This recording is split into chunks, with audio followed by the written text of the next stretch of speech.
Começa agora o programa que vai fazer você buscar o judiciário brasileiro. Quanto é? Quanto é?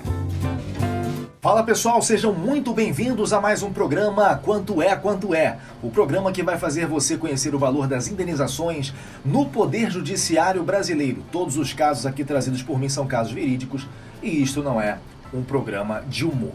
Todos estão acompanhando o caso da 123 Milhas, que de supetão cancelou todos os voos promocionais que aconteceriam entre setembro e dezembro de 2023. Inclusive, nessa semana, eu concedi uma entrevista em uma matéria produzida pela Band. Você que não assistiu, você pode acompanhar no meu Instagram. Agradeço a toda a equipe da Band que veio até a Ian Santos Advocacia Personalizada. E eu abordei o tema, muitas pessoas têm me procurado, e são várias as histórias, uma pior do que a outra, porque algumas pessoas iam viajar a trabalho, outras iam viajar a lazer.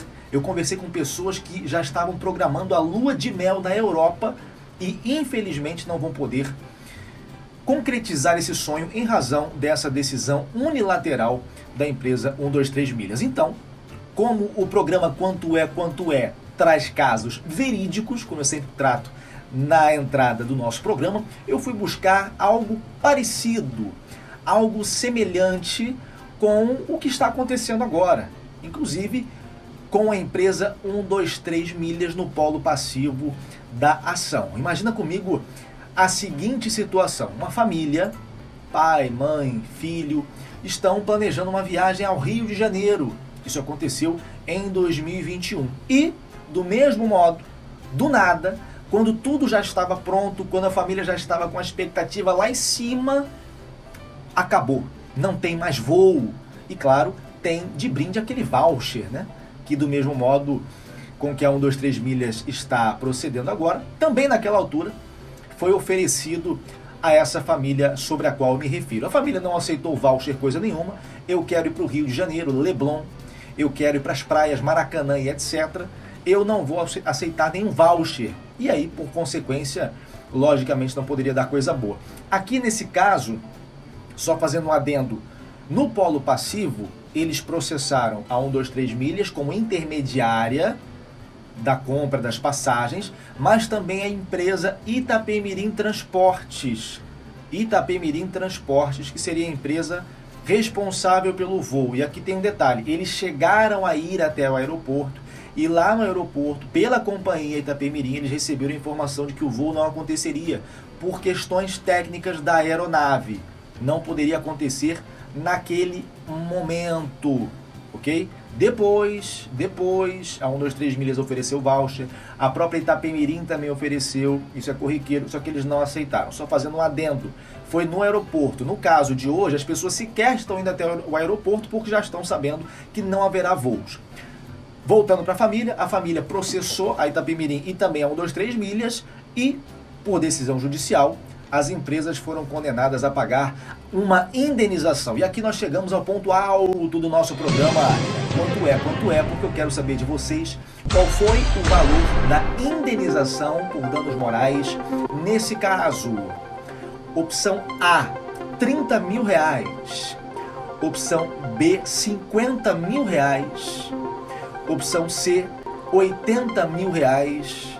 Opção D, 3 mil reais. Eu vou dar um tempo para você pensar e você já sabe, eu já vou trazer mais detalhes acerca desse caso que, logicamente, traz para o nosso campo a incidência da Lei 8.078, que é o Código de Defesa do Consumidor. É um compilado de regras, várias regrinhas que foram unidas lá em 1990 para poder conferir mais proteção ao consumidor, que, obviamente, é a parte mais fraca nessa relação. Se você pegar todo o poderio econômico de um banco, por exemplo, toda a capacidade técnica, financeira, intelectual que o banco tem em conjunto frente a um correntista, que por mais dinheiro que possa ter não vai ser maior do que o banco, aí você tem aquilo que se chama de hipossuficiência. O consumidor é a parte mais fraca, então ele precisava de uma legislação para poder protegê-lo. Quando você tem uma relação de consumo, e é o caso, e se tratando de passagens aéreas, empresas de transporte e consumidores, sendo estes últimos os destinatários finais da prestação, recebem uma prestação de empresas que se dedicam ao turismo no mercado consumerista, por isso aqui nós temos uma relação de consumo, então você tem que ter a incidência lá do artigo 2º e 3º também do Código de Defesa do Consumidor. E o Código de Defesa do Consumidor, ele prevê uma série de direitos, dentre eles o direito à informação, a informação adequada acerca dos produtos, isso está lá no artigo 7º, 6º ou 7º da Lei 8.078, você tem uma regra que diz o seguinte: todos aqueles que participam da cadeia da venda, no momento em que uma falha acontece, ou uma recusa acontece no fornecimento do serviço, do produto, todos eles têm que ser inseridos no polo passivo da ação. Todos têm que ser processados em conjunto, desde o primeiro que efetuou a venda até aquele que entregou. De modo que não há defesa. Às vezes o fornecedor de serviços ou o entregador do produto, ele diz: olha, nem fui eu que produzi esse produto.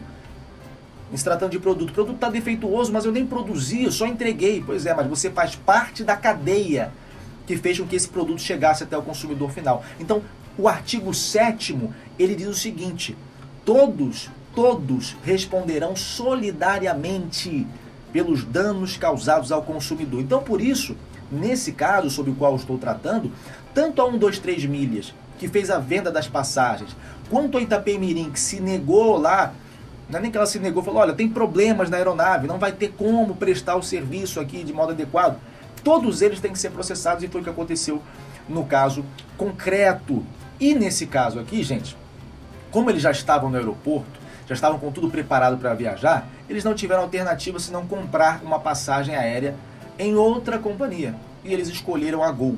Então, além do dano moral, e eu trago aqui apenas o desafio de você adivinhar qual é o valor do dano moral, houve também a reparação pelos danos materiais, que é uma possibilidade prevista lá no artigo 20 do Código de Defesa do Consumidor, quando se trata de um serviço já prestado, ou no próprio artigo 35, quando há a recusa na prestação do serviço. E eu tratei sobre isso na matéria da Band, porque às vezes as pessoas confundem a prestação de serviço, quando ela já está acontecendo, quando ela já aconteceu, e a recusa na prestação de serviço. Trazendo esse conceito para hoje, no caso da 123 Milhas, não há sequer a prestação. A incidência do artigo 20, ela se dá quando o consumidor ele está recebendo a prestação defeituosa ou com um vício, ou quando ele já recebeu. Olha, eu voei, eu tive o serviço do voo adquirido, só que o meu voo estava previsto para as 10 da manhã e eu só pude sair às 5 horas da tarde. Isso me causou uma série de prejuízos. O serviço foi oferecido, mas ele foi oferecido de forma defeituosa, a menos que a empresa consiga comprovar que o defeito, ou aquilo que se chama de defeito, ocorreu por culpa exclusiva do consumidor. Artigo 14, parágrafo 3º, inciso 2. Confere aí, se não me falha a memória aqui. Eu não estou lendo nada, não. Algumas pessoas acham que eu leio aqui. Não estou lendo nada, gente. Então vai lá no artigo 14, parágrafo 3º, inciso 2. Se a culpa for do consumidor, não tem responsabilidade da companhia aérea. Mas fora dessa condição, a responsabilidade recai sobre ela. Houve uma prestação de serviço, só que de forma defeituosa. No caso da 123 Milhas, nem se pode usufruir do serviço, porque ele não vai acontecer. Houve a oferta, mas agora há recusa. Não, nós não vamos mais por questões mercadológicas. Os preços subiram, a gente não consegue mais trocar por milhas e etc e tal. O consumidor não tem nada a ver com isso, faz parte do risco do empreendimento. E aí o artigo 35, em se tratando de recusa no oferecimento, na entrega do produto, ele te dá algumas opções, dentre elas a rescisão contratual com o recebimento do valor pago corrigido monetariamente. Nesse caso aqui, houve a falha na prestação de serviço, a família processou, ela quis outra vez receber o valor que eles pagaram na passagem da Gol, e eles conseguiram, e aqui eu já adianto, receberam o valor de R$ 6.149,79, com acréscimo da correção. Isso foi o valor que eles gastaram junto à Gol, e a título de danos morais, depois de fazer uma longa descrição do caso, depois de juntar vários precedentes em casos semelhantes, e existem vários precedentes em se tratando de problemas com companhias aéreas intermediárias, o valor da indenização foi de, fala aí minha voz, R$ 3.000. Exatamente. incríveis R$3.000. Que isso, doutor Ian? Só isso? Eu acabei de ser lesado pela 123 milhas, você tira a minha esperança. Eu estou refletindo aqui o valor dessa condenação, que é de 2022, e parece, segundo o teor do que descreveu o desembargador do Tribunal de Justiça do Distrito Federal, nesse caso aqui, a 123 milhas fez algo semelhante ao que está acontecendo hoje. Em 2021, no final do ano, a empresa cancelou uma série de voos comprados na plataforma. Eu fui buscar informações a respeito e não encontrei nada, mas isso está escrito no voto do desembargador. Ou seja, parece não ser a primeira vez. E aqui, o desembargador entendeu que R$1.000 para cada um dos apelantes era o suficiente a título de danos morais. É baixo? Eu acho um absurdo. Eu acho um absurdo. Só que aqui a gente precisa entender o seguinte, eles conseguiram viajar, ainda que comprando passagens em outra companhia, receberam de volta esse valor. Era uma viagem de turismo. E o desembargador, o juiz de primeiro grau, e aí compete ao advogado fazer uma análise detalhada acerca de cada caso específico, precisa observar quais são as questões atreladas aos fatos. Como eu falei no início do vídeo, eu já recebi pessoas que há um ano se preparavam para a lua de mel em Paris. Eu estou falando de uma lua de mel, é o sonho de uma vida da mulher, do homem, se planejaram.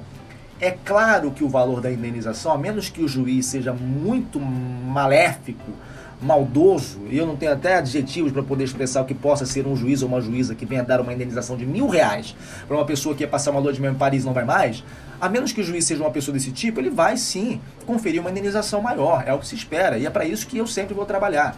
Você tem pessoas que iam para congressos, você tem pessoas que já estavam se planejando para compromissos profissionais, e às vezes esses compromissos profissionais envolvem dinheiro.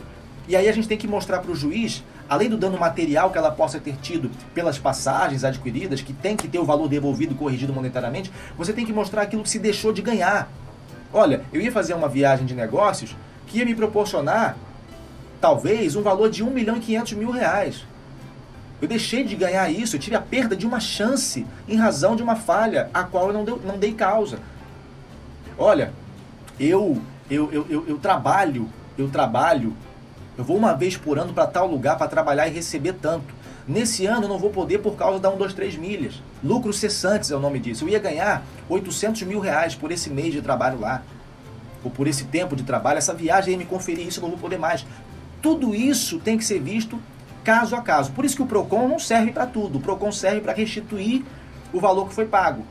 Sim, se der, né? Se a empresa concordar, se a empresa comparecer, eu imagino que a demanda da 123 milhas esteja gigante. E por consequência do PROCON também. Só que questões afeitas a indenizações, infelizmente ou felizmente, só podem ser reavidas ou só podem ser discutidas no Poder Judiciário.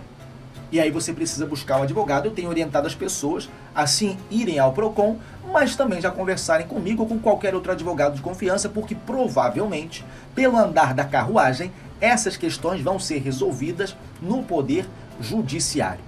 Quem quiser aceitar o voucher, pode aceitar. Só que ali morre o direito de buscar qualquer outra questão relacionada a essa negativa. No momento que você aceita o voucher, que vai poder ser utilizado apenas na plataforma da 123 milhas e não podem ser acumulados, você está dizendo, eu não tenho nada a reclamar acerca de vocês.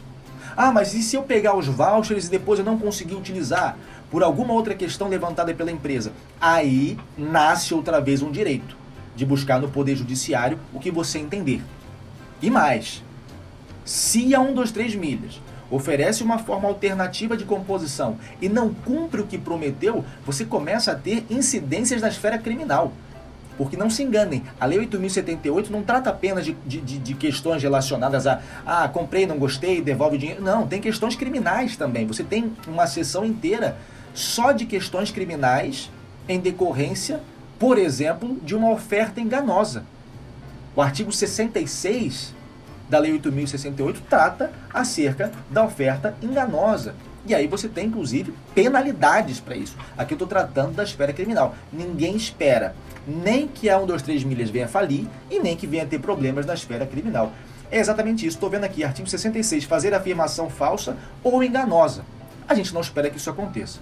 Minha opinião, eu tenho orientado a buscar o Poder Judiciário por meio de um advogado e lá você já discute tudo. E claro, quem buscar primeiro provavelmente tem mais chance de receber a reparação em comparação àquelas pessoas que ficarem olhando para o vento. Bom, fiz aqui um apanhado acerca do que está acontecendo hoje, num comparativo com o que já aconteceu no passado, e dando aqui orientações para você que eventualmente está sendo lesado pela 123 milhas e para você que já quer ficar esperto para situações futuras. Muito obrigado a você que ficou comigo em mais um programa Quanto É, Quanto É. Para você que não me conhece, eu sou Ian Santos, advogado. Conte sempre comigo. Vejo vocês no próximo programa.